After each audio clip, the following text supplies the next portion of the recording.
Hola, buenas tardes.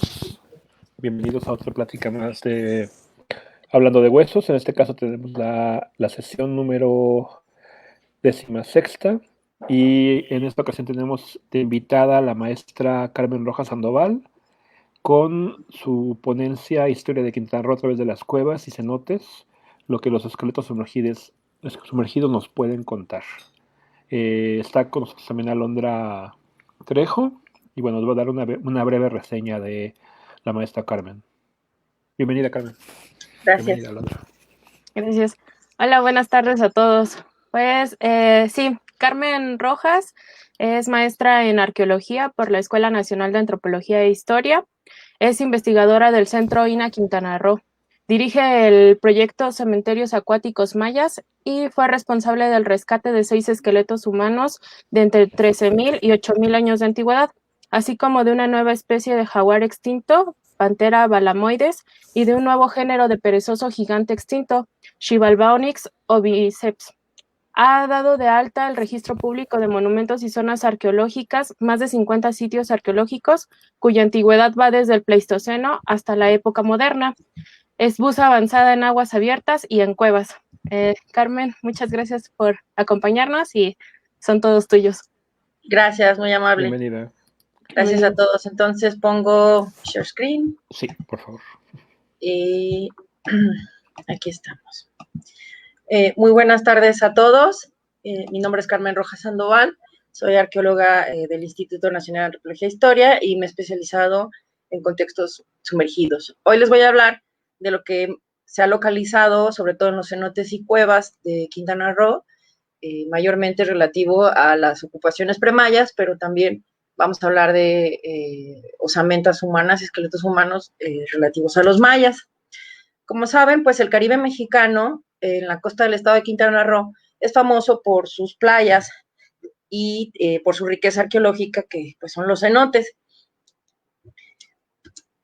Los ríos subterráneos, pues los cenotes son conexiones a ríos subterráneos, a unos sistemas extensísimos de cuevas que tienen el récord de ser los más grandes del mundo, los ríos o las cuevas sumergidas más grandes del mundo. El sistema Zacactún, que tiene 307 kilómetros, y el sistema Oxbelja, con 235 kilómetros explorados alrededor de la población de Tulum, en el estado de Quintana Roo, en la península de Yucatán. Como podemos ver, pues estos cenotes, que son las cavernas o las áreas colapsadas, conectan con todos estos sistemas subterráneos de cuevas tanto secas como sumergidas. Para realizar esto debemos de utilizar una línea de vida para poder ingresar a complicados laberintos y navegar hacia los lugares con evidencia arqueológica o paleontológica, aunque algunos esqueletos humanos o animales fósiles o cerámica pues se puedan encontrar lo que se llama tiro de piedra, ¿no? Cenotes que son más como forma de botellón y es como un buceo más bien de aguas abiertas. En estos sistemas de cuevas tan extensas, en su interior, hemos encontrado esqueletos humanos de una antigüedad de entre casi 14,000 años a 8,000 años antes del presente, localizados, encontrados por los primeros exploradores que mapearon estos sitios y que después como arqueólogos nosotros fuimos indagando y localizando más, es que se tiene la mayor colección de estos esqueletos llamados prehistóricos, que quiere decir pre-mayas, proto-mayas, antes de los mayas. También tenemos entonces fósiles, esqueletos de animales completamente articulados o en agrupaciones de huesos donde podemos identificar esta fauna que existió llamada megafauna de la era de hielo, que terminó hace 11,000 años. Aquí pues la edad del hielo no la debemos imaginar con nieve en la costa, sin embargo la temperatura era más baja y esto hacía que hubiese bosques, por ejemplo, de pino. Y esta megafauna que en Norteamérica dominó, la que ya se da en el sureste mexicano, es, digamos, la fauna de menor tamaño de la mayor, la petit, pero sin embargo, estos animales, como por ejemplo el gonfoterio, que tiene las defensas rectas, podía llegar a tener 3 metros de altura a la cruz, que se llama, que es al lomo, o el perezoso gigante, que podía llegar a tener 3 metros de altura parado en 2 patas y pesar 1 tonelada. Entonces, pues la selva que hoy domina la península de Yucatán, en realidad hace 14,000 años, cuando los humanos arribaron a esta región, era un mosaico de bosques que estaban rodeados de pastizales y había pues gradientes de vegetación, también de selva. Hace 23,000 años, estos bosques de pino y encino, digamos que pudieron ser abundantes, y bueno, hace 18,000 había una sabana árida, digamos, más pastizales, más como el escenario donde vemos al tigre dientes de sable, y ya hace 13,000 años, o 10, perdón, 10,300 años, pues ya dominaba un clima tropical medio, digamos que lo que se llama Holoceno, el comienzo, el final del Pleistoceno, que fue hace 11,000 años antes del presente, y comienza esta era geológica en la que vivimos del Holoceno, pues ya era un ambiente más tropical. Entonces, los primeros pobladores de Tulum conocieron esta fauna, por ejemplo, hablábamos del gonfoterio, que tiene las defensas rectas, el arte digital de Sergio de la Rosa, pues nos muestra muy padre todas las texturas, por ejemplo, que tenía este animal, y a partir de sus huesos, este ejemplar tiene 71,000 años, fechado por una estalagmita, que son las que crecen de abajo hacia arriba, sobre los huesos, y por el molar es que se pudo identificar que no era un mamut, sino es de la familia de los mamuts, y se llaman gonfoterios, y su precisamente característica muy especial es que los molares forman cúspides, no como los mamuts que hacen como ondas en círculos concéntricos. También tenemos lo que son los ancestros de los camélidos, que podríamos imaginarlos como las llamas o como los Carmen, te camélidos. interrumpo tantito. No sé si detuviste tu presentación o estamos teniendo problemas con ella. Sí, yo estoy en el camello. Entonces, no sé si me dejas ¿Regreso? compartirla. Sí, por favor, es que perdimos la Okay. presentación, ya nada más La tuvimos última que aquí. dieron fue esta, ¿no? No, no se ve nada.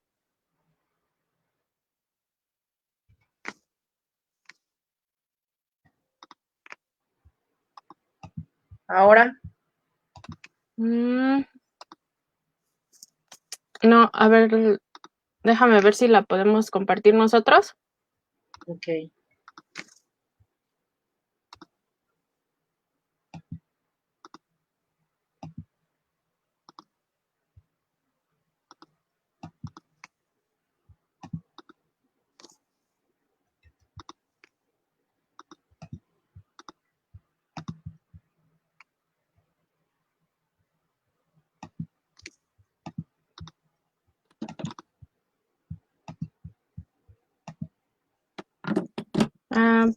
¿Tú ves la de nosotros?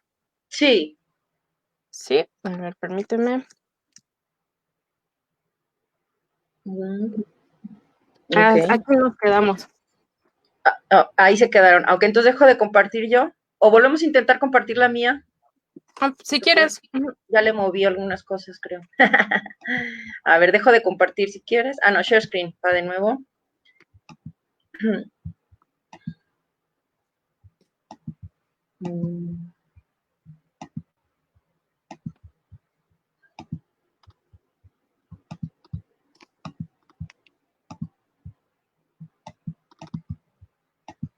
Ahí están. ¿La ven ahí? Sí. La ven entera ahí, ¿no? La Sí. megafauna de la era de hielo. Muy bien. Bueno, Gracias.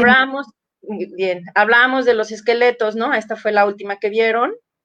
Y hablábamos de la fauna que también dominó en esa región, como lo que es el gonfoterio, que necesitaba estos bosques de pino o las praderas, los árboles de mamey, digamos, y otro tipo de fauna como los dientes de sable el tigre americano, el león americano, perdón, son los que dominaban más lo que son las sabanas alrededor de cenotes, que se formaban como verdaderos oasis en los que los animales y pues también los humanos se acercaban para conseguir el agua dulce.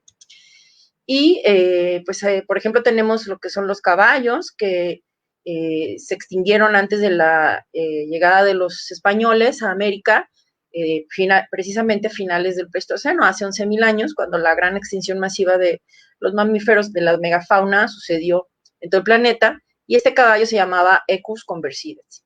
Es más chaparrito, como un pony. Aquí está la escala humana de Sergio de la Rosa, La Recreación, lo que eran estos caballos. En el caso del caballo americano era en realidad un poco más pequeño de lo que actualmente conocemos de los caballos, pero, por ejemplo, vemos el tamaño de lo que era la hemieuquemia macrocéfala, que es el camélido, que podía, pues, también ser de la altura de un humano, digamos, lo que es ya el cuello y el cráneo, y bueno, vamos a ver que aquí eran chaparritos y los primeros pobladores, ¿no?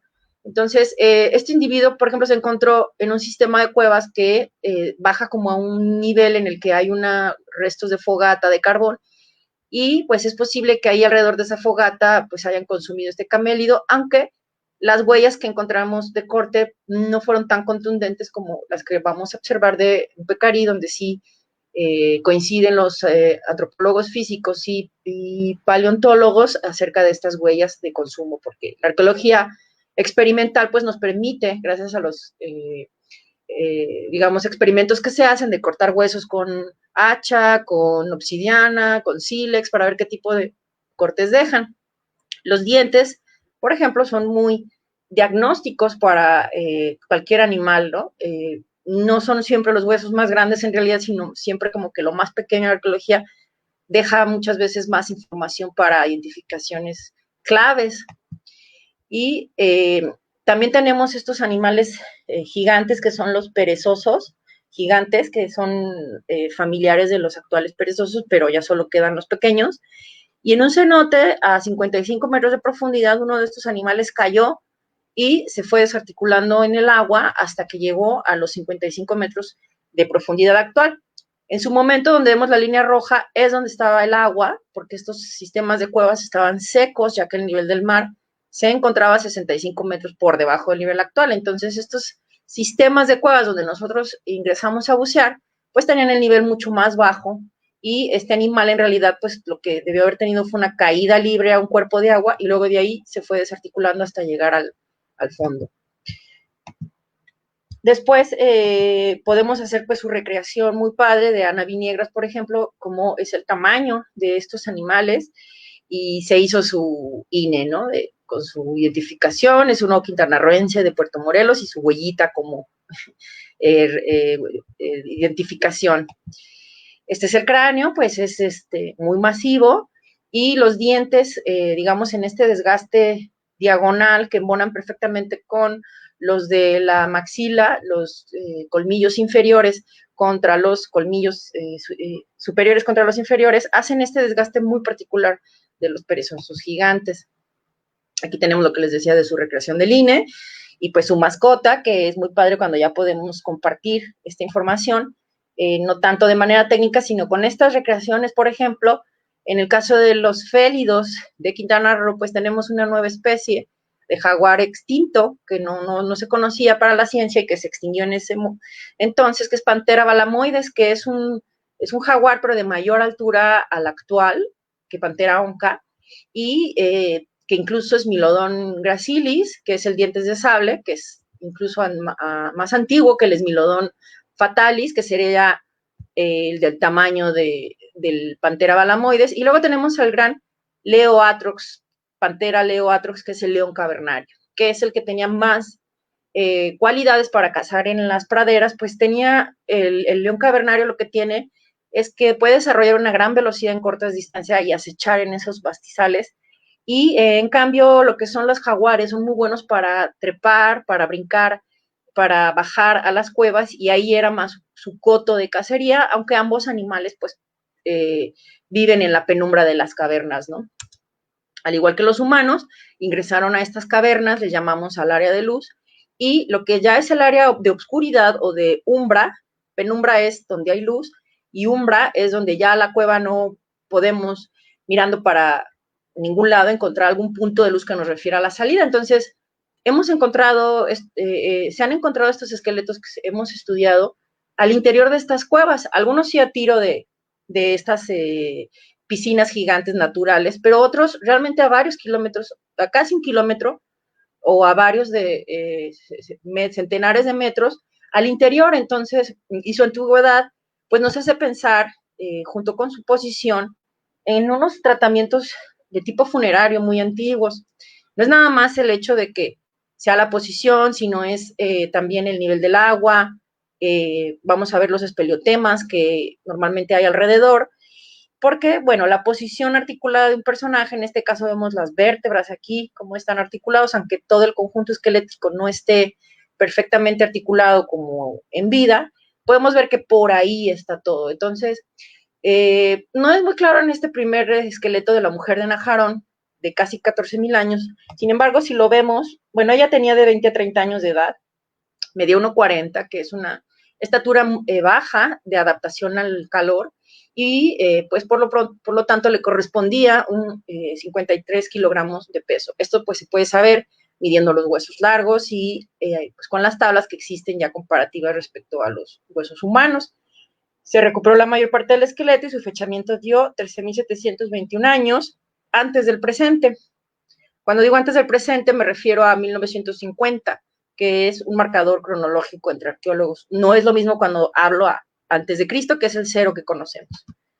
Y entonces vemos que si nosotros tenemos un individuo que tiene una antigüedad de 13,000 años, pues el nivel del mar, según nos dicen los paleooceanógrafos, los que estudian los niveles antiguos del mar, Paul Blanchon y John Shaw, que se encuentran aquí en Puerto Morelos, en Quintana Roo, con la literatura y las gráficas que ellos tienen de los niveles antiguos del mar y nosotros las profundidades de las cuevas, pues realicé este esquema donde podemos ver las profundidades a diferentes antigüedades. Y bueno, en el sistema Oshbel-Ha tenemos 3 individuos. El segundo es la mujer de Las Palmas, que tiene 12,000 años de antigüedad y que se encontró a 33 metros de profundidad y a 174 metros de la entrada. Al ingresar y descender por este sistema de cuevas, se cambia del agua salada, del agua dulce que está por encima de un agua salada que ingresa por el mar y con las mareas pues tiene un ciclo de ingreso o de salir, pero es un ciclo complejo.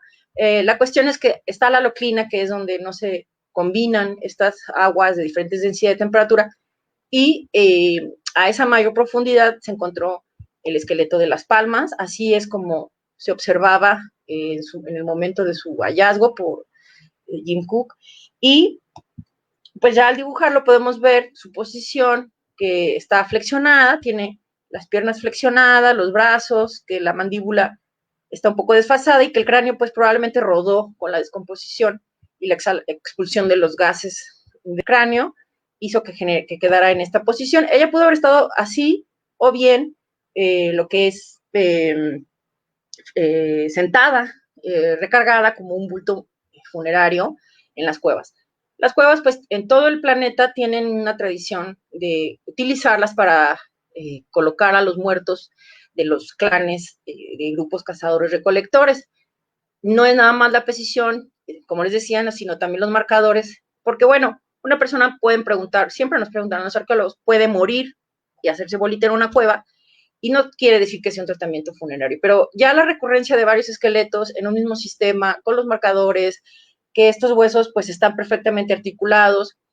Ella pues en ese entonces la esperanza de vida no sobrepasaba los 40, 50 años, entonces, ¿qué hacía? Pues ahora sí que una abuelita al interior de una cueva, si bien ellos conocían estas cuevas para ingresar por el agua como los animales, pues digamos que ya esa misión se le encargaría a los más jóvenes. Entonces, pues los arqueólogos proponemos que hay una intencionalidad en que deducimos una intencionalidad del arreglo de este esqueleto, pero bueno, siempre son hipótesis, ¿no? Y así es cómo se va realizando los pasos de la investigación. Pues tenemos que cuidar muy bien que los huesos no se contaminen para poder realizar los fechamientos. Entonces, pues utilizamos ya desde hace mucho los cubrebocas, no es una escena de pandemia, ya es una escena de colecta arqueológica. Pues en el año 2002 establecemos nuestros laboratorios de superficie para pues recibir estos materiales embalarlos, cambiar los materiales necesarios amortiguantes de las cajas para que lleguen, pues sean trasladados vía aérea, vía terrestre a los laboratorios que en su momento pues fueron la Ciudad de México, en la UNAM, en la Universidad Nacional Autónoma de México, en el Instituto de Investigaciones Antropológicas, donde el paleoantropólogo, el doctor Alejandro Terrazas Mata, pues lideró lo que es el estudio junto con Marta Benavente de cuestiones paleoantropológicas de las investigaciones pues, que hemos realizado.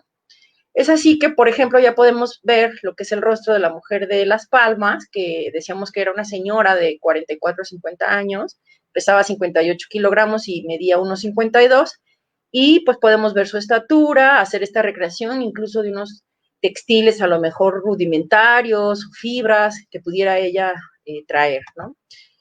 Y esto sería pues un escenario posible, si es que pues no fue una muerte accidental, que creemos que no, y que sucedió hace 12.000 años, alrededor del año de 12.000 años antes del presente, donde sus seres allegados pues ingresaron a la cueva iluminados por antorchas para depositarlo allí. Estas antorchas y fuegos, fogatas, restos de carbón, los hemos encontrado en estos sistemas de cuevas a diferentes distancias de la entrada y profundidades y con diferentes fechamientos, lo cual quiere decir que ellos estaban ingresando pues con los milenios a estos extensos sistemas de cuevas, quizás sí iban, hacían una migración y volvían a este lugar por la fauna, o quizás ya tenían algunos campamentos semipermanentes en la superficie.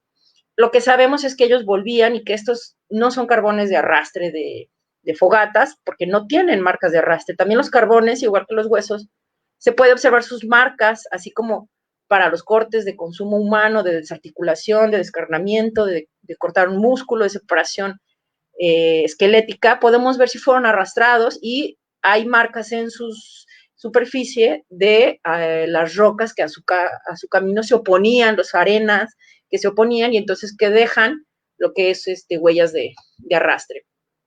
En esa misma cueva se encontró al abuelito de Muknal, que tiene de 45 a 55 años de edad, y él, pues, no se encontró todo su esqueleto. Creemos que incluso pudo haber un manejo de reliquias, porque se encuentra un poquito a más profundidad en un piso siguiente de este sistema del que venimos hablando, y los carbones que están muy abundantes en esa cámara, pues tampoco muestran huellas de arrastre y son de maderas ligeras como manglar de la región. Entonces, es posible que estos huesos hayan ingresado de manera que los hayan colocado intencionalmente y hayan iniciado un fuego en esta cámara, si bien él no presenta los huesos, rasgos de ignición, ¿no? De haber sido quemados. Arriba se siguen encontrando, digamos, si ahora vamos de salida de lo más profundo donde se encontraba él, a donde está la mujer de Las Palmas o la mujer de Najarón, pues seguimos encontrando carbón, pero algunos sí ya son de arrastres, sí hay carbón de arrastre que pues son fragmentos pequeños que uno los ve que pueden flotar a lo largo de toda la cueva. Sin embargo, en este lugar también se encontró, y eso pues ya es como cada vez ahora sí que sospechoso, ¿no? O ya todo hace lo que se llama un contexto en arqueología, de un fragmento de pecarí que presentó marcas de corte, que ya al ojo de un paleoantropólogo experto puede afirmar que se trata de huellas de corte y para el consumo humano, lo que es en la mandíbula, para el desplazamiento de este animal, y que a través de los libros de antropología física, pues, o de las fotografías de otros proyectos, de otros colegas, uno puede afirmar, pues, que sí se trata de este tipo de marcas. Podemos ver, por ejemplo, cómo la mandíbula, pues, tiene una desintegración del hueso, que eso se lo causa otro agente químico del agua. Entonces, podemos distinguir varios agentes en el hueso, podríamos distinguir si un ratón o si un roedor estuvo royendo estas piezas, ¿no?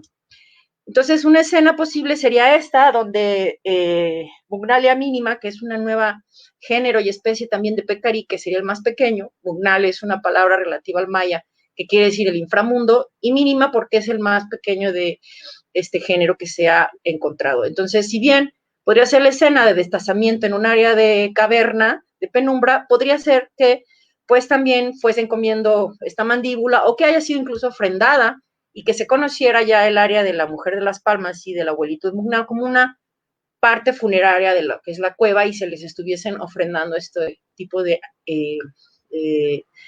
pues de animalitos, como por estas cuestiones de creencias que ya desde muy temprano en la humanidad se dan acerca del otro mundo y que hay que acompañar a los muertos, pues con comida, con zapatos, etcétera.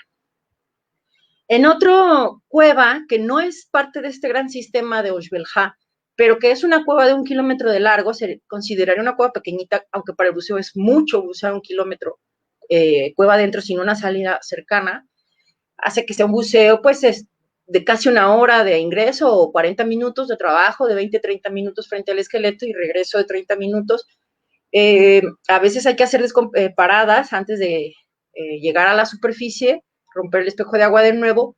Entonces, pues son inmersiones a lo mejor de 2 horas, 3 horas, donde sabemos que no podemos ascender libremente a la superficie en dado caso de algún problema con el equipo. Entonces, por eso el equipo de cuevas es muy especializado en la redundancia para lograr salir de manera segura. En este lugar se encontraron 3 esqueletos de Chanjol 1, Chanjol 2 y la mujer de Ixchel, que van de los 13.000 años a los 10.000 años con Ixchel. El esqueleto de Chanjol 1 se encontró a 500 metros desde la entrada del cenote Chanjol, que está al pie de la carretera 307 que va de Tulum a Carrillo Puerto, es decir, hacia Chetumal. El segundo esqueleto, que es el de Chanjol 2, se localizó a casi 1 kilómetro, e Ixchel se localizó a más de 1 kilómetro. A 141 metros, 1 kilómetro 141 metros. Esta sería la ubicación de Chanjol 1, la fotografía donde vemos los espeleotemas mencionados, de abajo hacia arriba, muy marcado, uno incluso se cayó sobre el esqueleto y este es lo que es el dibujo que hacemos los arqueólogos para poder también identificar una posición que en este caso es flexionada sobre su costado izquierdo. Sedente o flexionado, pues son funerarios característicamente, ¿no? Y es tan buena la articulación bajo el agua y es tan buena la claridad del agua que pues esta fotografía, si yo no les digo que está a 10 metros de profundidad, pues no me lo creerían porque es muy claro y la articulación pues es perfecta, como está todo el talón, los dedos del pie, muy bien articulados. Pues es un honor poder llegar a estos personajes tan valientes que vivieron en Tulum hace miles de años y con todo respeto, pues hacer lo propio para registrarlos y para poder contar lo que creemos que fue su historia o lo que la ciencia pues nos puede aportar de información acerca de sus vidas. Este es el esqueleto de Chanjol 2, que estaba a 8.5 metros de profundidad. Es un joven de 20 años y le creció una estalagmita en lo que es la cadera y fue fechado en 13.000 años, pues antes del presente, a través del uranio torio, que son minerales que se depositan en los espeleotemas y forman una clase de estratigrafía o de capas.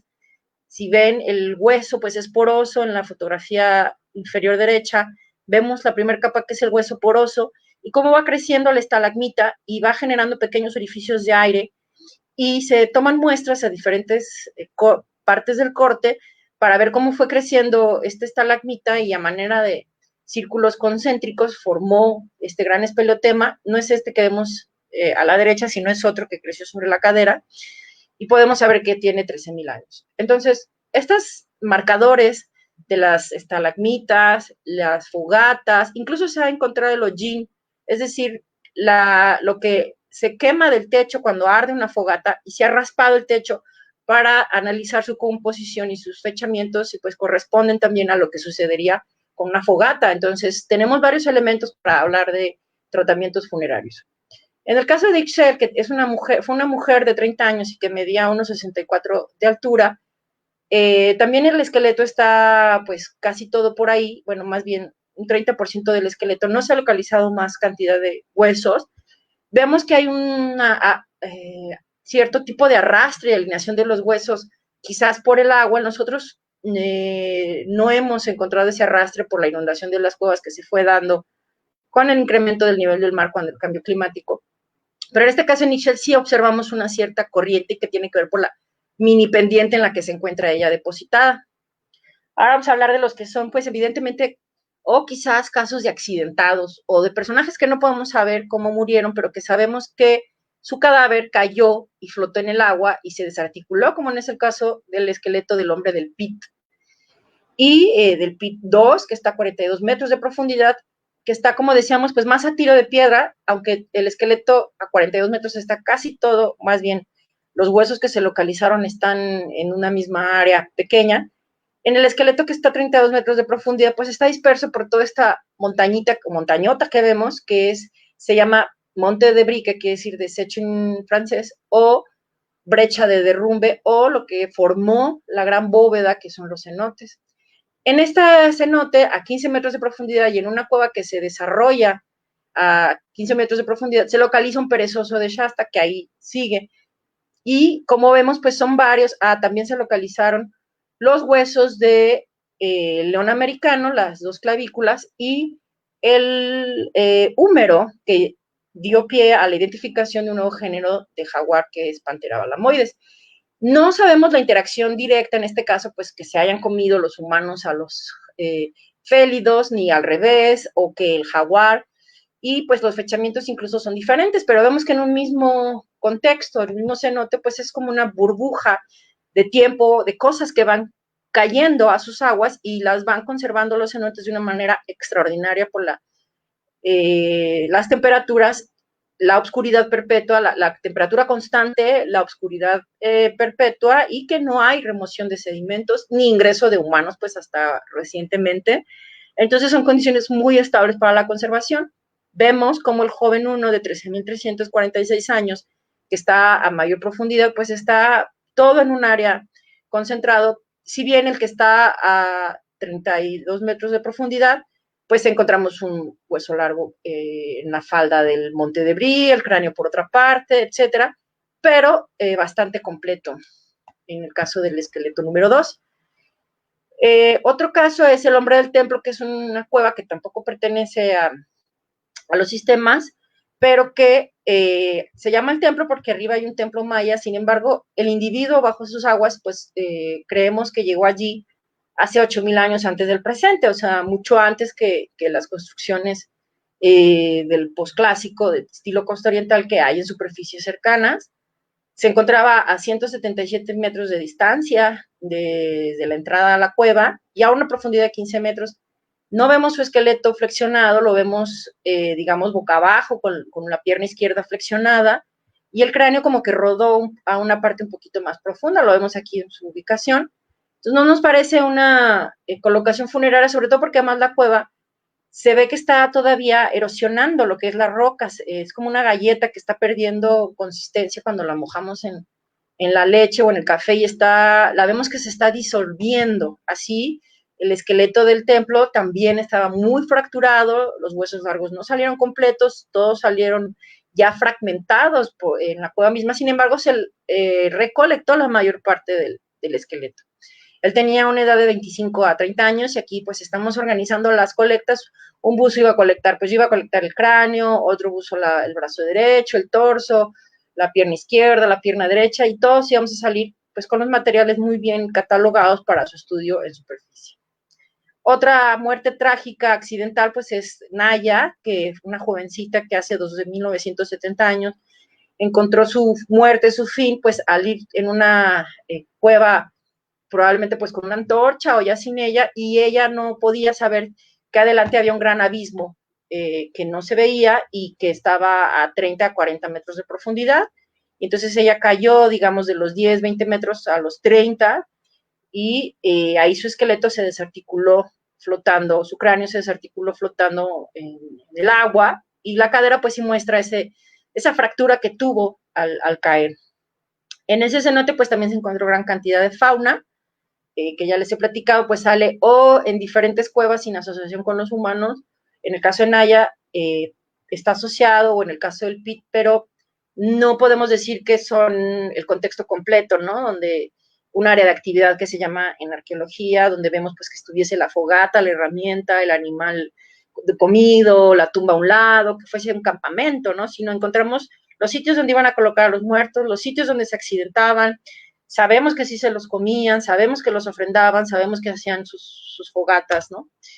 Sabemos que caminaban grandes distancias para subsistir día a día por el aplanamiento de los huesos de las piernas que se da cuando las personas caminan mucho, las inserciones musculares pues también se hacen más robustas o se pueden estudiar, y no es que las personas cuando son sedentarias pues no puedan caminar muchas distancias, un atleta a lo mejor tiene este aplanamiento, sin embargo, son poblaciones marcadas por este aplanamiento, y lo que ya son las poblaciones sedentarias, podemos ver que solamente un segmento de la población pues tiene este rasgo, por ejemplo, los comerciantes, de recorrer grandes distancias día a día, ¿no? A lo mejor ya los esqueletos, por ejemplo, Pacal, el gran rey Pacal, pues podrían estar alimentando con alimento molido para que pudiera sobrevivir, y entonces no necesariamente tener una dentadura como la que tienen los grupos cazadores-recolectores, donde, por ejemplo, pues siguen trabajando mucho con fibras, hay un desgaste de sus dientes, etcétera. Entonces, sus esqueletos nos permiten distinguir poblaciones nómadas de poblaciones sedentarias, y, por supuesto, la dieta. En este caso, pues sabemos que ellos podían cazar los animales que sabemos que existían, también a ellos los podían los animales depredar, pero pues en la región era, digamos, un entorno muy apto para alimentarse de vegetales, de frutos y de semillas. Entonces, pues era una alimentación variada. Sin embargo, pues todavía no se detectan elementos para hablar de productos del mar, por ejemplo, ¿no? Que los dientes tengan una erosión propia de las arenillas que hay en los pescados, por ejemplo, cuando las personas están consumiendo mucho pescado, pues los dientes pueden mostrar ese desgaste. Entonces, ¿qué sabemos de ellos? Pues de los primeros humanos de Quintana Roo y de Tulum, que pues tenían una esperanza de vida hasta los 40, 50 años, que las condiciones pues eran muy amenazantes por los depredadores como el león americano, el tigre de dientes de sable, el oso de cara corta, que también podía medir de 3 a 5 metros de altura y pesar 1 tonelada. Las condiciones de salud podrían ser muy precarias, el alto riesgo de infecciones, fracturas, enfermedades bucales, la muerte por el parto y pues los accidentes propios de la vida nómada o el de ingreso mismo a las cuevas, ¿no? Que pues, vemos que ellos pues podían perderse allí. También tenemos pues una escena de lo que podrían ser estos campamentos o ingresos a la cueva constantes a través de fogatas que han sido también fechadas y nos muestran una antigüedad de 10,000 años antes del presente. Entonces son, decimos, concordantes con lo que está sucediendo en esos milenios, que pues acuérdense que estamos hablando de mucho tiempo atrás, antes de los mayas, donde no teníamos historias conocidas para el estado de Quintana Roo. Sabíamos que había algunas ocupaciones tempranas para el estado de Yucatán y para el estado de Campeche, que junto con el estado de Quintana Roo forman la península de Yucatán, pero hoy no hemos hablado del estado de Yucatán y del estado de Campeche, sino del estado de Quintana Roo, en la península de Yucatán, al sureste mexicano, para los que nos escuchan en otros países. Y bueno, ahora ya podemos ver toda esa fauna que debió de existir también en esos otros estados y que no se sabía si, en el caso de los humanos, pues habían ingresado a la península, al estado de Quintana Roo, o en su camino hacia el sur, no ingresaron a estas costas.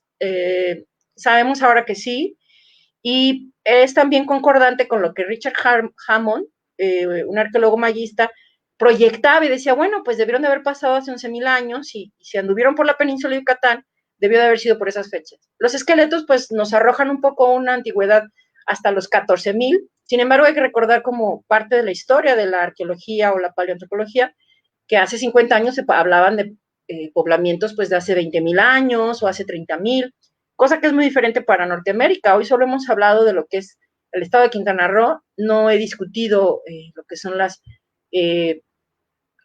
cuestiones o las teorías sobre el poblamiento americano, aunque Bering, el estrecho de Bering, el paso por el Bering en el norte sigue siendo la hipótesis más adecuada para ese primer arribo al continente americano.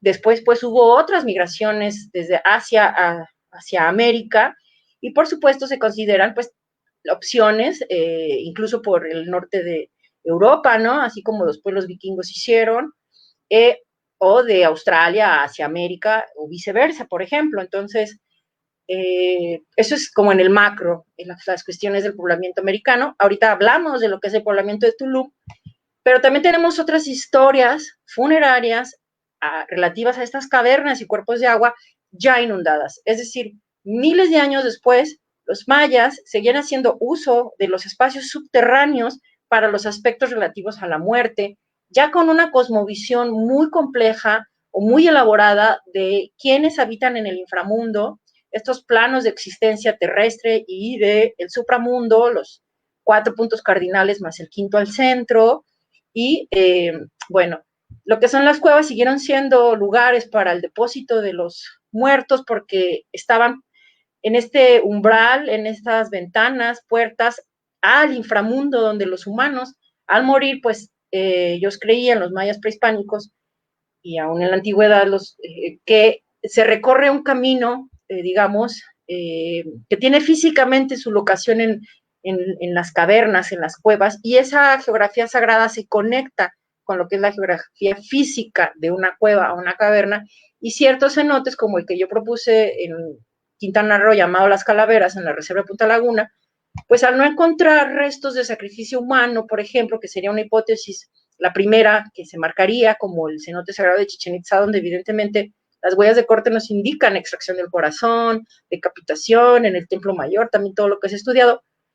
Las hipótesis para el esqueleto, el cenote de las calaveras, los esqueletos allí, pues más bien era preguntarnos si había sacrificados, si habían sido muertos en guerra entre los mayas o mayas españoles, si murieron de forma pues natural y quiénes estaban ahí en el cenote, si hay objetos arqueológicos, si hay ajuares u ofrendas que acompañen a los esqueletos, y en su caso, pues, de qué tipo, ¿no? Entonces, encontramos gran cantidad de esqueletos, no muchos objetos, sí cerámica del tipo que le llamamos los arqueólogos suntuaria, que es es una cerámica más fina, no es la vajilla doméstica, aunque sí también luego puede haber ese tipo de platos u ollas, sino que son vasijas que representan un objeto importante para depositar en los lugares de los muertos. Hay un aro tallado en hueso, y pues podría ser un aro de aretes o un besote que se ponen en la barbilla y junto con un pistilo, ¿no? Un palito de madera o de obsidiana o de algún, podían hacer una decoración de su rostro, por ejemplo. Y se estudiaron 23 individuos, o sea, huesos correspondientes a 23 individuos, sin embargo, no se colectaron la totalidad de los esqueletos porque, bueno, incluso ni siquiera estaban todos articulados, y algunos de ellos se devolvieron al cenote, simplemente se les estudió en superficie y se devolvieron, pues porque allí se colectan mejor, se conservan mejor, y a petición de la propia comunidad también de ya no sacar más esqueletos. Entonces, pues se realizaron el estudio en 3 áreas principales del cenote, viéndolo desde arriba, estos cuadritos, pues en cada cuadrito ya en nuestro dibujo podemos contabilizar cuántos individuos hay y nos abocamos pues a buscar el sacrificio, las huellas de sacrificio en los esternones, en las mandíbulas, en los huesos, en las vértebras del cuello, y pues no fue, digamos, evidente en los individuos que colectamos. Puede que sí haya sacrificados, pero en pues, los miles de huesos que quedan allí y el resto de los 90 y tantos individuos que todavía yacen y cuyos cráneos pues no conocemos. Sin embargo, pues buscamos lo que son poblaciones, por ejemplo, detectar huesos de niños para saber si estaban representados y lo que son huesos pequeñitos para saber si fueron esqueletos que se trajeron de superficie de una tumba y entonces los colocaron a manera de osario y entonces llegaron, digamos, en seco, como huesos arrojados en seco. Entonces, uno pensaría que al ser trasladados, lo que se conservan son los huesos grandes y que no colectarían de lo que es la tumba, pues los huesos pequeñitos, y a la hora de arrojarlos al cenote, pues no encontraríamos la representación de huesos pequeñitos, que sí los hay, y sin embargo, pues lo más diagnóstico es que encontramos también unas vértebras articuladas, entonces podemos hablar de cadáveres flotantes que se fueron desarticulando, y pues de la antigüedad que arrojaron los fechamientos de 200 a 300 años después de Cristo, lo que sería el periodo llamado clásico temprano,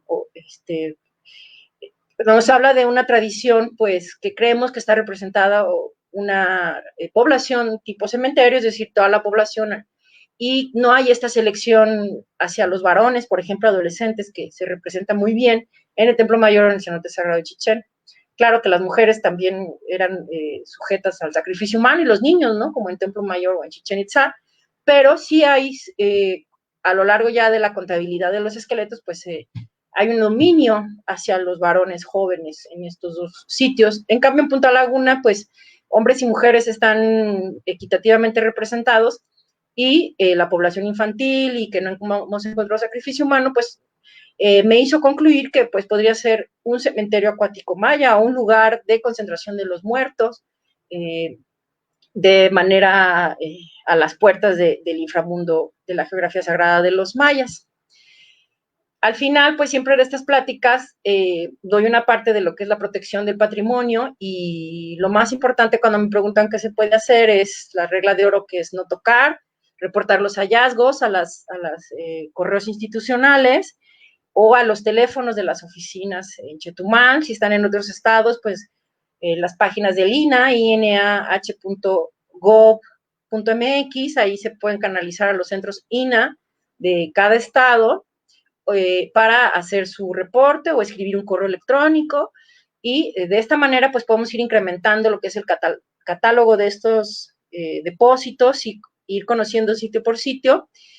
Y también, pues, si va a haber alguna modificación de un cenote, solicitar los permisos, cuando se soliciten los permisos correspondientes a los ayuntamientos, a las entidades gubernamentales, verificar o asegurarse de tener una carta de liberación del INAH, es decir, que soliciten una inspección, porque pues todas las cuevas son potenciales de tener este tipo de evidencia, y la ley de sitios y monumentos artísticos, arqueológicos e históricos marca que pues cada sitio susceptible de contener patrimonio cultural o natural es sujeto pues a verificación del INAH. Entonces, haciendo estas inspecciones pues se puede descartar muy fácil la presencia o la ausencia de este tipo de evidencia, y su conservación tampoco es difícil en caso de la presencia. Hay reglas muy específicas para el buceo, de navegación, de tratar de no acercarse a la evidencia, etcétera, para que de colaboración en la investigación, para que estos sitios se puedan proteger, y más que pues la tentación de remover la evidencia, tomarse una fotografía, pues esté la satisfacción en los buzos o en las personas que abren estos sitios al público, de que vamos ahora conociendo esta historia del pasado remoto de Quintana Roo, y que también puede llegar incluso a la modernidad. Pues no he hablado hoy, pero también hay cuestiones relativas a la guerra de castas que se ocultaban en las cuevas. No he hablado de las cuevas secas, donde también hay evidencia, pues incluso arquitectónica, ¿no? Las cuevas, pues es otro mundo debajo del nuestro, que para los mayas y los antiguos quintanarroenses, pues literalmente era eso, ¿no? Otro mundo que conectaba al mundo de los muertos, al otro mundo. Y bueno, con esta diapositiva termino y abrimos, pues si quieren, lo que es las preguntas.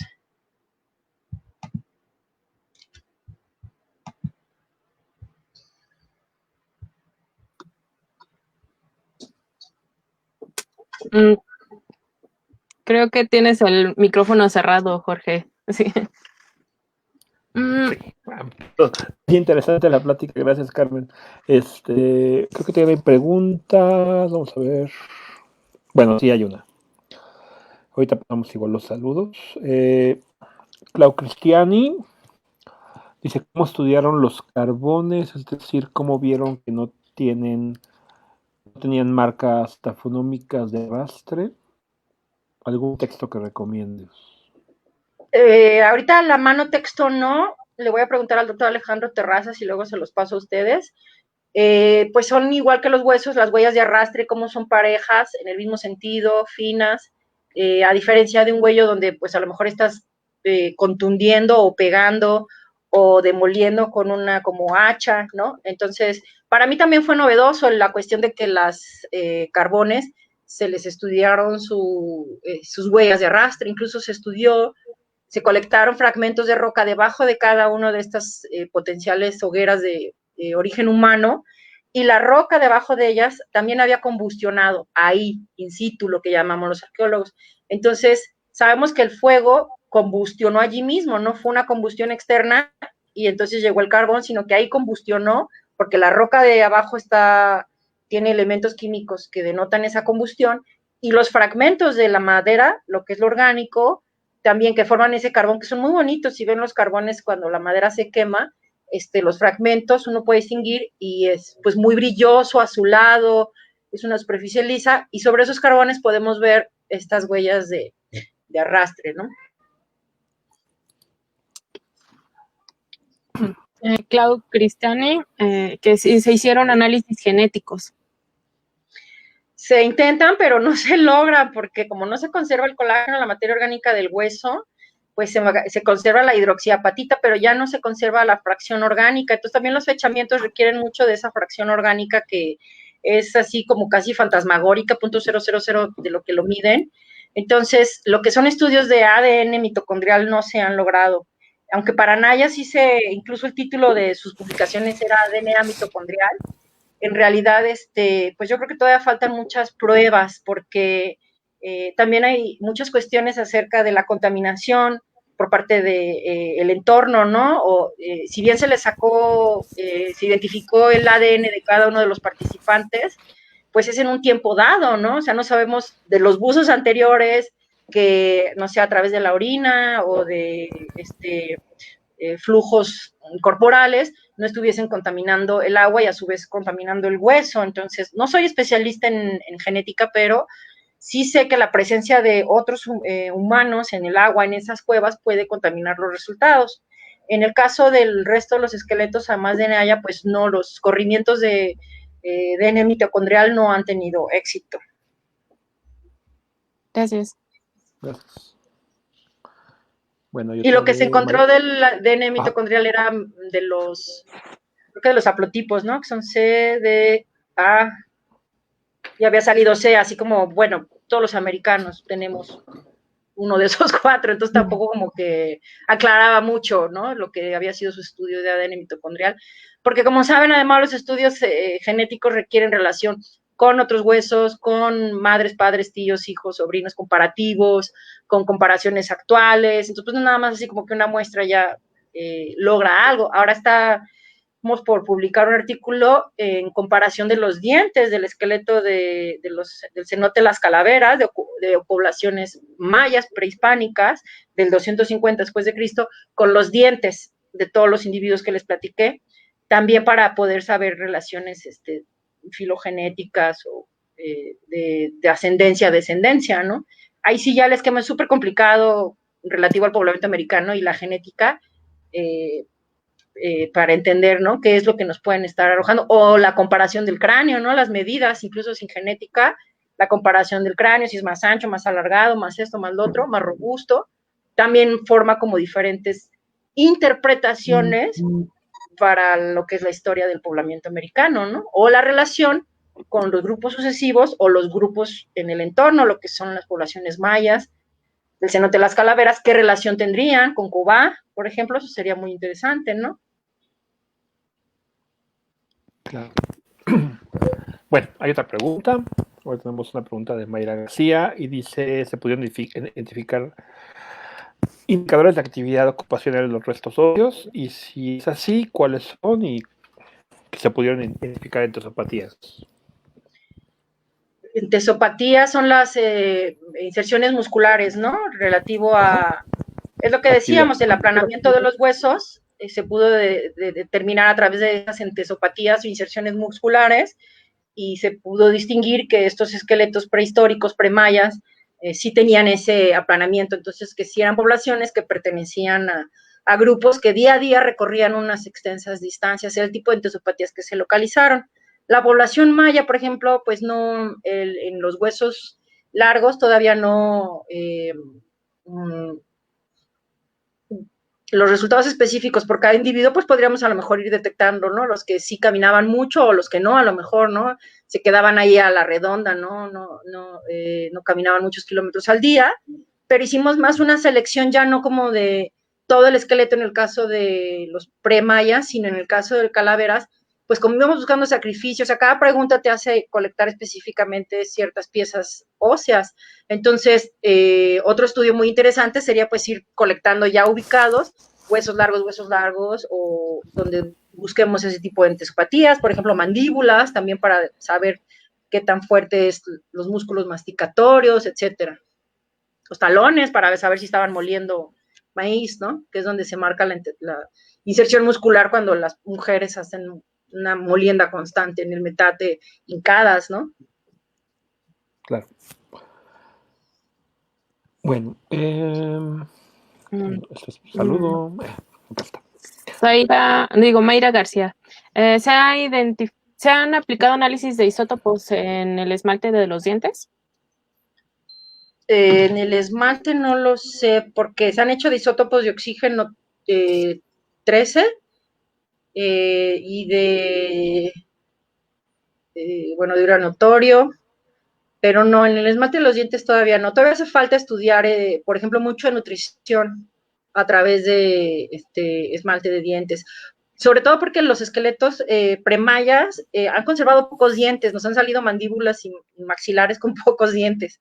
Si vieron, bueno, no presenté muchas fotografías de cráneos o de mandíbulas. No, así los mayas, que sí encontramos, digamos, lo que es todas las piezas dentales. Hay unos que tenían muy buenas piezas dentales y otros que pues no tanto, ¿no? Pero sí, la verdad, contaban con muy buenas dientes, ¿no? Los mayas prehispánicos. Ok, entonces tenemos una pregunta de Osvaldo Camarillo. Dice, buenas tardes. En el caso de Naya, ¿cómo se puede asegurar que fue un accidente? Las fracturas son típicas de una caída de 10 metros. Las lesiones son directas a los restos óseos y están confirmados o efectuados los dos laboratorios. Está la marca de la cadera que se fracturó y que ya no sanó. Entonces, pues ella, digamos que ya nunca más volvió a caminar. Y la datación fue precisamente a través de la dentina. Se descartaron las dataciones de hueso largo, que también pueden ser útiles, y se prefirió la datación del diente, porque la del hueso salía en 18,000, y lo que es la del diente salió en 12,000, casi 13,000. Entonces se prefirió ser conservador, en la ciencia es preferible ser conservador con los datos, y manejar edades mínimas, aunque es posible que haya individuos más antiguos de 15, 18,000 años, pero si no son digamos, consistentes en todo el esqueleto, la tienes que descartar. Y las dataciones que se replican en diferentes laboratorios también han sido difíciles, porque sale una datación en un laboratorio, otra en otro, un esqueleto sí da, el otro no da. La de uranio torio de Las Palmas, pues es muy amplia, porque es de 10,000 años, más o menos 2,000, o sea, eso es del 8,000 al 12,000. Pues, es un espectro muy grande de tiempo que en los mayas no se permite, porque pues es toda la preclásico, ¿no? Entonces, 2,000 años o 4,000 años. Y, sin embargo, para la prehistoria, pues hablar del 11,000, el 12,000, pues de no haber nada, a tener por lo menos ya esqueletos de esos fechamientos, no somos tan exigentes en cuanto a que los periodos sean cortitos de tiempo. Y sí ha sido, es el coco de los fechamientos de los restos óseos cuando están sumergidos, han estado sumergidos, porque pierden la materia orgánica. Entonces, lo que son las dataciones directas son difíciles y las relativas tienen que ver más con, en este caso, la inundación de las cuevas, porque no hay una estratigrafía tampoco de sedimentos acumulados periódicamente, sino una arcilla muy fina sobre los huesos, como vieron en el esqueleto de Las Palmas. Y si acaso he detectado 3 capas, digamos, ya antes de llegar a la roca madre, así como otra más arenosa, otra más arcillosa, y no podemos por la estratigrafía hacer como en la superficie, que cuando excavamos pues fechamos un estrato y lo que hay debajo sabemos que es más antiguo. En este caso están a flor de superficie, entonces para nosotros la excavación en realidad le llamamos colecta, porque no excavamos con la brocha, con la mano hacemos onditas, y pues ya los huesos están ahí para seleccionar. Lo que son las generaciones futuros de arqueólogos sí van a hacer excavación. Yo hice en las calaveras, digamos, levantando huesos, dibujo, limpiando con brocha, haciendo ondas con las manos, levanto hueso, dibujo y así, pero llegué a 3 capas y ya era tiempo de cerrar la excavación. O sea, mi intensiva fue un cuadro de 1 metro por 1 metro, ¿no? O 2 metros por 2 metros. Cosa que en superficie puede ser más rápido, porque en el agua pues tenemos más limitaciones del tiempo por el aire, que no podemos estar 8 horas, aunque haya exploraciones de 8 horas, para el cuerpo es muy agotador estar bajo el agua 8 horas y además trabajando en una excavación arqueológica. Entonces, digamos que tenemos poco tiempo al día y es una arqueología que lleva más tiempo. De por sí la arqueología, pues ahora sí que es una ciencia que se cose lento, los fechamientos tardan en llegar y por eso luego nos tardamos en hacer las publicaciones de difusión. Las más importantes primero son los reportes al Consejo de Arqueología y en segundo las publicaciones científicas. Claro, muy bien. Aquí hay otra pregunta de... ¿Qué onda Miguel? Miguel Ángel Contreras Cieck. Dice, ¿cuál métodos de extracción se utilizaron para explorar la presencia del material genético antiguo? A ver si lo sabe. Los métodos de extracción. No soy tan experta. Ahora con la pandemia, pues sé que es el PCR, pero eso es por la saliva. No, yo creo que esa pregunta se la dejamos a los laboratorios. ¿Cuántos métodos hay? A ver, contéstenme ustedes. No sé, es que son varios. Yo creo que lo que hicieron, lo hicieron la gente de antropológicas, entonces me imagino que fue en el laboratorio de Blanca Zoila con esta... No. ¿No? Fue en Estados ¿No? Unidos y en el artículo de Naya está la Ok. explicación completa que está en Science. En academia.edu lo pueden encontrar para los autores, que es James Chater, James, J-A-M-E-S, Chatter, C-H-A-T-T-E-R-S, James Chatters, et al., ¿no? Pilar Luna, etcétera. Y allí, en los anexos, está toda la explicación del método de extracción que hicieron. Lo que entiendo es eso, ¿no? Que, bueno, lo que explicaba para todo público, que se obtiene siempre lo que es el DNA mitocondrial, se llama, que es lo que marca la ascendencia materna, ¿no? El linaje femenino. En el DNA antiguo no podemos detectar lo que son los linajes masculinos, la ascendencia de los padres, pero el método, pues ese sí ya está explicado en esta publicación en específico. A nosotros, pues como no nos ha salido, lo tengo en los informes de los genetistas y pues siempre se quedaba como que no habíamos llegado a la replicación de las cadenas, ¿no? O sea, teníamos muchos huecos en lo que son la cadena genética para rellenarlo con predicciones y no podemos predecir porque precisamente estamos estudiando poblaciones antiguas. Entonces, me parece que la extracción de material genético, pues ya hay muchísimas publicaciones que marcan lo que son las técnicas, ¿no? Sí. Perdón si no pude contestar. No te preocupes. Es que sí es un tema extenso y no es tu tema, entonces Sí, no, entendemos la genética es como perfectamente. la epigrafía, ¿no? Entre ellos se entienden, o la astronomía, así ya la física muy densa, pues los arqueólogos precisamente entendemos de diversas ciencias un poco y lo juntamos, ¿no? Pero bueno, con mucho gusto puedo buscarlo, la técnica utilizada en los esqueletos que estuvieron bajo la dirección mía para ser rescatados o estudiados. En el caso de Naya, yo no fui líder ni participé en el proyecto, pero la publicación se puede descolgar de academia.edu y está perfectamente descrita la técnica de extracción de ADN. Ok, si quieres, después paso los links de los artículos que Claro. tengas publicados esto y los ponemos pegados a la conferencia para que la gente que nos quiera consultar De hecho, pues yo puedan tengo el tener acceso. PDF para compartir de la lectura de Naya y también de estos esqueletos, de los otros esqueletos, solamente que en el caso de Naya, que sí está explicado, vienen esos PDFs. Y en los otros esqueletos, no, porque no salió, entonces nada más decimos, pues no salió, ¿no? Ok. Ok, bueno, pues ya sería cuestión de que nos escriba Miguel o que me escriba Claro, le Miguel y mandamos de a todo Miguel gusto. el artículo de Naya de Science con sus anexos. Bueno, Bien, ok, perfecto. Silvia González, ¿hay preservación de colágeno en los esqueletos de cuevas sumergidas? ¿Qué tan confiables son los fechamientos obtenidos por carbono 14 que se tienen? Pues lo que comentábamos, que en realidad la preservación del colágeno es muy baja y cada año, en realidad, los propios laboratorios pues nos van dando ellos un mayor grado de confiabilidad respecto a los fechamientos por esta baja cantidad de colágeno. Entonces, cualquier fechamiento antiguo de mayor a 8,000, 7,000 años de antigüedad en México, pues está sujeto a un cierto grado de duda por esta conservación tan baja de la materia orgánica. Y en el caso de los sumergidos, pues hay una casi destrucción de lo que es la materia orgánica, ¿no? Entonces, pues sí nos han colocado con alfileres ubicación cronológica de estos esqueletos, pero esperamos que nuevas técnicas como el uranio torio, que por ejemplo el crecimiento de las estalagmitas sobre los huesos, pues también ayude, y es un sistema redundante, ¿no? Donde Chanjol 2 se acercó a los 13.000 años, su fechamiento por carbono 14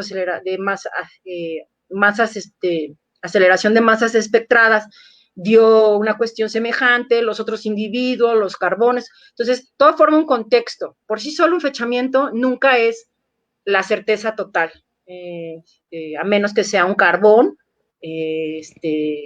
o una estratigrafía muy clara, ¿no? Claro. Bueno, Claudia Cristani, dice que qué bueno que se pasen los artículos sobre reacciones filogenéticas en los dientes y que si sabes en qué revista saldrá. No sé si ese va a ser el de Paleoamérica o Plus One. Les avisamos en Bioarqueología cuando salga, porque pues normalmente para este tipo de publicaciones científicas lo que hacemos es un boletín nacional del INAH y que se toma para boletines internacionales. Por ejemplo, sacamos uno de la variabilidad morfológica por los cráneos, donde se comparan, solamente 4 de estos cráneos pudieron ser comparados entre sí, y ni siquiera los 4 entre sí, sino 2 entre sí, y luego otros 2 entre sí, y ahí pues se hace, digamos, un sistema para hablar también de estas cuestiones de adaptación, y estas poblaciones, y estamos habiendo poblaciones que son, digamos, bastante homogéneas ya, o si traen una diversidad, y si esa diversidad nos puede hacer decir que son grupos diferentes que arribaron a Tulum en diferentes momentos, o si es una población que al irse adaptando, como explica el doctor Alejandro Terrazas, pues es como si tú tienes una figura y la alargas o la achatas o la ensanchas, sigue siendo la misma figura. Entonces, igual las poblaciones al adaptarse, digamos que sobreviven los individuos que tienen una menor estatura, el cráneo, por lo tanto, compensa esa menor estatura. Si tú tienes individuos muy altos, pues el cráneo también compensa ese equilibrio corporal teniendo una cierta forma. Entonces, este artículo de la variabilidad morfológica que se publicó en Plus One es muy interesante porque entonces con Alejandro sostenemos que en realidad es una sola población la que llegó a Tulum y aquí siguió, ya venía evolucionada adaptada al calor por haber pasado el trópico, y ya al encontrarse aquí en el Caribe mexicano, pues esta adaptación al calor, esta evolución, podemos hablar de una microevolución, porque también los animales están teniendo una adaptación hiperespecializada. Por ejemplo, al tener nuevas especies de animales, géneros y especies, podemos ver que se están adaptando específicamente a este entorno que, como vimos, cambió a través de los milenios, y que humanos y animales se adaptaron. Hay una microevolución local. No las diferencias nos hace separar al grupo y decir, no, llegaron unos de aquí, otros de allá, y en diferentes periodos, sino que al parecer pues es la misma población que tienes, que son más sus semejanzas que sus diferencias en cuanto a los humanos. Muy bien.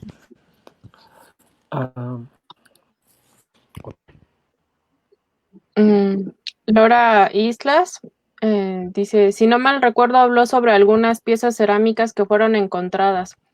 Si es que no escucho mal, ¿se tiene identificada alguna tradición cerámica a la cual se pueda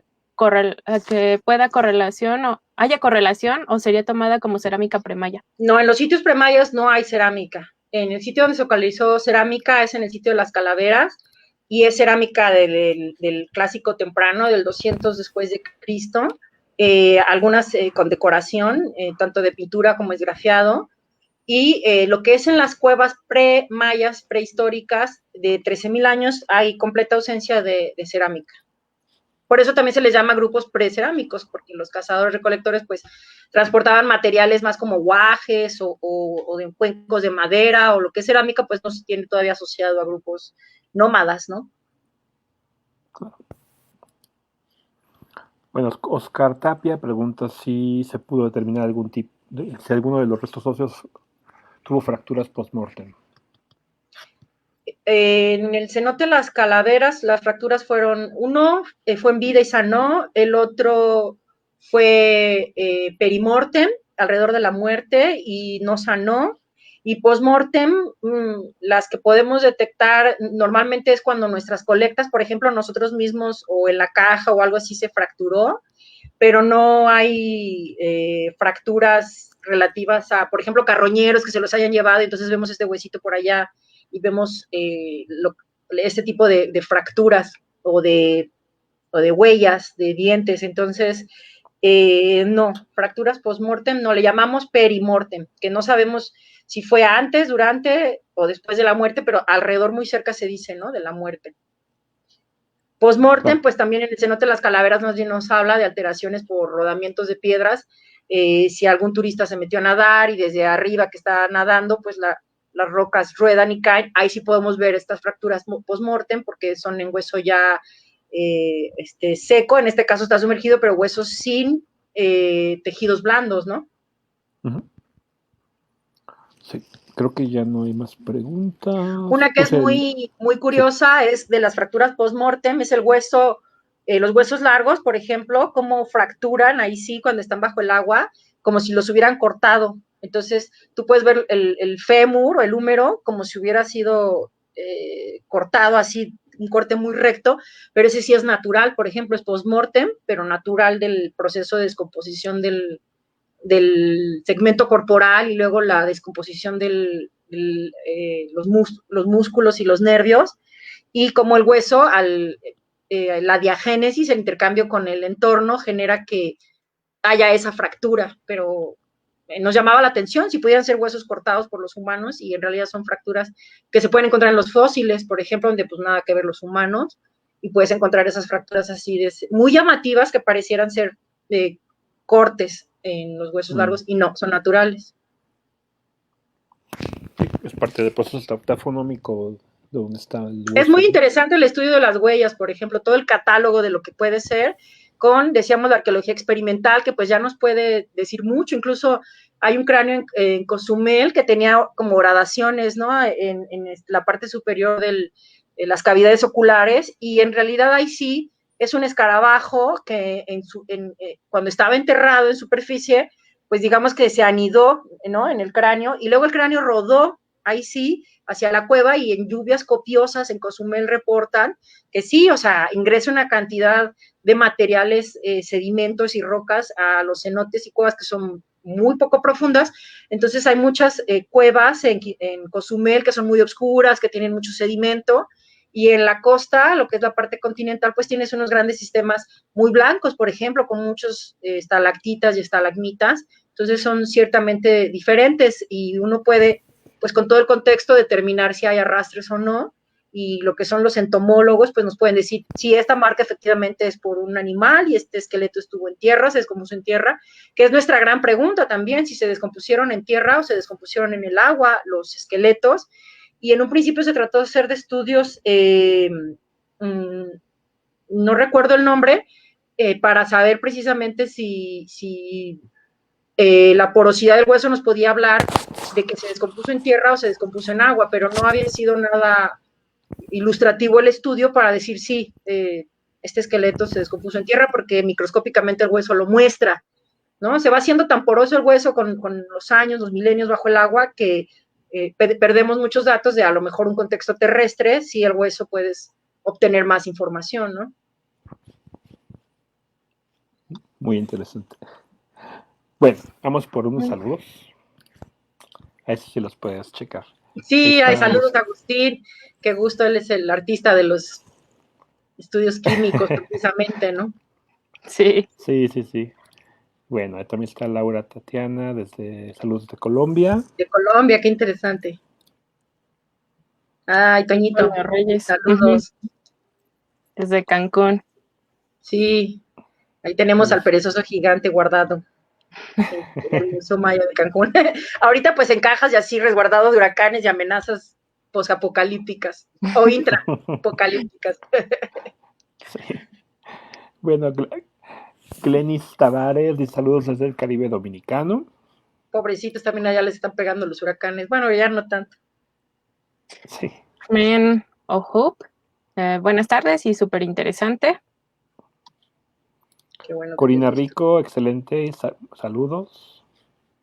Un saludo también a su homóloga, la doctora Corina Solís, que ella es directora del laboratorio del Instituto de Física de masas aceleradas, espectrometría de masas aceleradas, donde ya se pueden obtener fechamientos en México, además de otros laboratorios de masas aceleradas, como en Inglaterra o en Estados Unidos. Ya tenemos en México un laboratorio para comparar esos fechamientos. Es bueno saber. Sí. Ay, bueno, perdón. Lisbeth Janet Torres, súper bueno, no sé dónde sea ella, pero tenemos mucha gente de Sudamérica, entonces. Otra vez Antonio. No se puede proteger lo que no se conoce, pues sí, Toñito nos está ayudando mucho precisamente a reportar, a atender sitios que conocemos, que se hacen sus reportes, tanto en tierra. Él también ha colaborado en inspeccionar un cenote allá por Cobá, muy interesante, semejante a las calaveras. Entonces, lo primero es, pues, esa primer inspección arqueológica, que es la que finalmente lo puede ubicar como algo que sí es un patrimonio cultural, por ejemplo, o que algo que se parece, ¿no? Muchas veces la gente que reporta cosas, pues es simplemente una piedra. Entonces, entre arqueólogos, pues decimos una piedra, ¿no? Tengo un colega que así dice que desde chiquito que trabaja en excavaciones arqueológicas, pues, y esto es, ¿parece o no parece? No, es una piedra. O sea, ni es piedra ni es objeto, ¿no? Pero no, si es una piedra, pues es como decir, no, no es nada. Y con con el comentario de Antonio, también ahorita me acordé que tenía una duda. Hace ratito mencionabas que, creo que fue en la de las calaveras, que ya no pudieron continuar con la excavación, también que la gente les pedía que ya no sacaran. Les parecían muchos huesos, y nosotros multiplicamos 122 por 260 y tantos huesos que tenemos en el cuerpo, pues te da 10,000 huesos, no sé, muchísimo. Entonces nosotros haber sacado 73 piezas correspondientes a solo 23 individuos, o sea, solo 23 cráneos, es una proporción muy baja, pero ya la comunidad no, pues no le pareció, ¿no? Aunque no los reconocen como sus ancestros directos, es una comunidad que ha cuidado lo que son las ruinas en superficie y lo que es el cenote, pues bueno, les hemos tratado de emitir recomendaciones, pero bueno, eso puede ser un tema delicado, ¿no? Que pues ellos están allí y uno no puede imponer nada más los estudios porque sí. Entonces, hay soluciones, es decir, bueno, la verdad también es muy complicado que los materiales se deshidraten, que se resguarden en un lugar que pues en 50 años va a resistir cualquier cosa y que no es nada más sacarlos y ponerlos en cualquier lugar que a lo mejor al año se te van a honguear ya una vez que lo estudiaste, porque además ni dinero tenías para las cajas de plástico y ya no se pueden usar cajas de cartón como hace décadas, ¿no? Que se usaba para almacenar huesos. Sin embargo, pues la falta de recursos, lo que es para colecciones ya en superficie, pues hay que resguardarlas lo mejor posible, pero no te puedes permitir que algo que vas a colectar va a tener un destino que no es el que puedas tú garantizar. Entonces, fue para nosotros una muy buena experiencia y un muy buen reto estudiarlos en superficie y devolverlos, porque si ahí se habían conservado bien por miles de años, o sea, más de 1000 años, pues ahí se iban a volver a conservar muy bien y nosotros nada más los hidratábamos en superficie, pusimos una lona, materiales no orgánicos, que aunque la lona pues va a ir perdiendo coherencia y se va a ir deshaciendo, y ya los colocamos en el cenote con una etiquetita, y pues como cada tanto vamos a bucear y vamos viendo, pues sí, les va cayendo el sedimento y todo, pero bueno, se han conservado muy bien ahí abajo, y los que están arriba, que están en antropológicas, pues ya están perfectamente deshidratados y todo,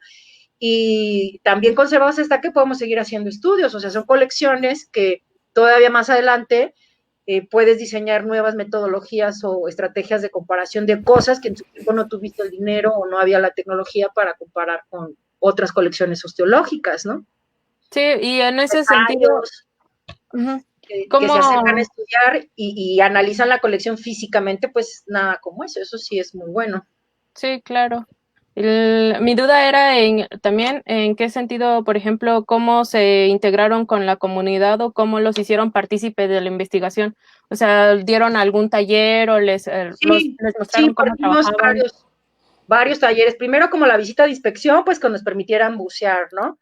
Y con las normas de ellos, los cobros que nos hicieran, o sea, no podíamos, como es una reserva donde ingresan turistas, pues nosotros podríamos exigir que no se nos cobrase, ¿no? Porque teníamos permiso de INAH, y no, o sea, sabes que es una comunidad que vive de eso, entonces también somos una derrama económica, y se les mostraba a través de PowerPoint y nosotros poníamos la pantalla, el cinito de noche para que los niños, las abuelitas, los papás, todos vieran los huesos que había allí y ellos no sabían. Ellos bebían de ese cenote el agua dulce y les decíamos, pues están bebiendo de un tecito de huesos y decíamos, bueno, pues nunca nos hemos enfermado. Hicimos incluso hasta pruebas de salmonela y sí salía que había salmonela, entonces, no, nosotros no nos enfermamos de eso, ¿no? Mango, sí se enferman, pero bueno, igual no te dicen, ¿no?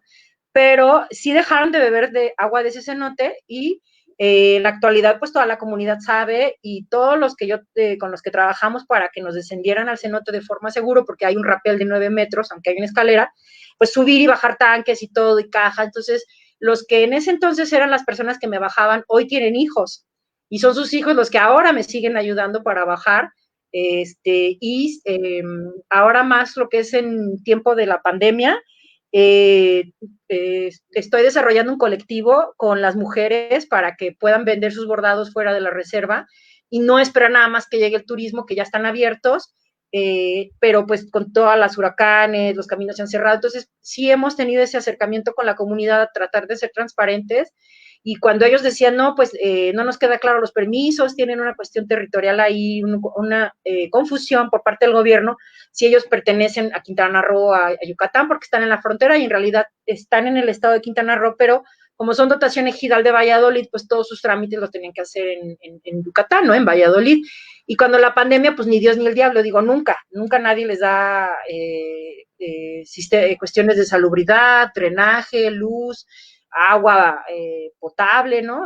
Ellos ahí sobreviven, son autosustentables con sus permisos a la CONAM, porque es un área natural protegida, y los vestigios arqueológicos, pues, los preservan, entonces, pues, hacen su senderismo, digamos, tienen canoa, rapel, aquí aprovecho, pues, para publicitar que la gente que ahora en Navidad quiera visitarnos, vayan a esta reserva, hay biólogos también estudiando permanentemente campamentos, lo que es la comunidad de Moro Araña y de Zaraguato, que son 5 individuos, son muy pocos, pero los monos arañas son muchos, y con el doctor Alejandro Terrazas también vino una antropóloga física para hacer estudios de comportamiento de los monos araña relativo a los humanos, como esa adaptación que ya hay de los monos con los humanos, ¿no?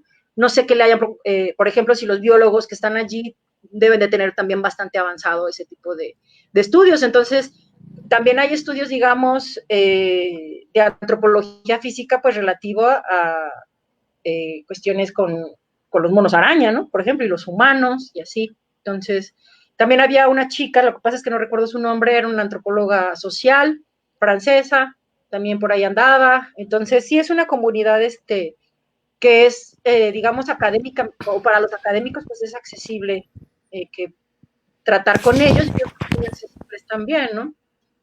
Por esta experiencia de turismo que tienen. Se llama de Punta Laguna. Punta Laguna, ok. Punta Laguna, 18 kilómetros al este de Cobá, al noreste de Cobá. Entonces, es un tour muy agradable que la gente hace, que van en la mañana a Cobá, entran a las 8 o 9 a la zona arqueológica de Cobá, se están 2, 3 horas, comen y luego ya se van a la reserva. Y entonces allí, pues cruzan la laguna en kayak, ven los monos en los senderos, las ruinas, descienden cruzan en tirolesa a la laguna y ya se regresan, ¿no? Y de Cancún, pues la reserva está como a 2 horas o de Tulum, 1:30 de Tulum, y de Cancún, pues 2 horas. Es un tour muy, muy agradable y muy socorrido por las tiendas de turismo, porque precisamente ellos pues tienen una gran experiencia trabajando con el turismo. Y entonces tú entras a la reserva y los guías son ellos, ¿no? O sea, no es una compañía o ni extranjera o aunque fuera mexicana que te muestra a los mayas así como pieza de museo, ¿no? Como animalitos de zoológico, no. Es ellos los que están recibiendo a la gente para mostrar esa riqueza tanto del patrimonio arqueológico como sus tradiciones, sus bordados, hay tours en alemán, hay quien te lo da en francés, se han esmerado en prepararse como guías. Gracias. Muy interesante. Esperemos que tengan gente que visite por allá, ¿verdad?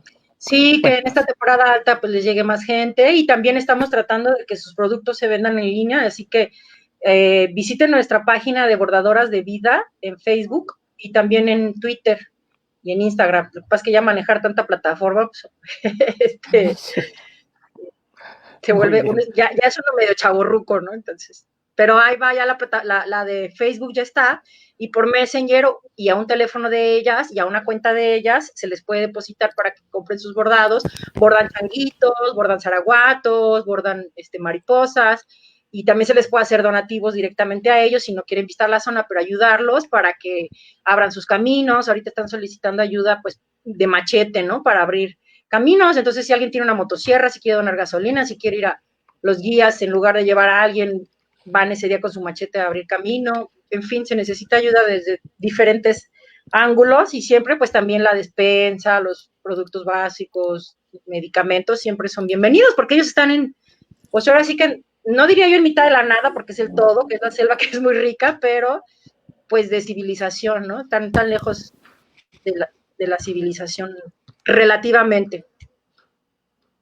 Bueno, compartimos la página al final de los comentarios, ahí la pueden checar igual si quieren ingresar. Aquí te la pongo en el chat. Sí, gracias. Bueno, los saludos de Aluxia Contreras, saludos de Chiapas. Luego tenemos saludos, yo no crecí allí. Nací en Tuxtla Gutiérrez, pero no crecí allí. Desde Guatemala, Cecilia Spiegeler, que le interesa mucho la bioarqueología también. Saludos. Uno de Clau Cristani, ya nos había saludado otra vez, igual que excelente charla, saludos. Y por aquí hay otra de Norma Maldonado,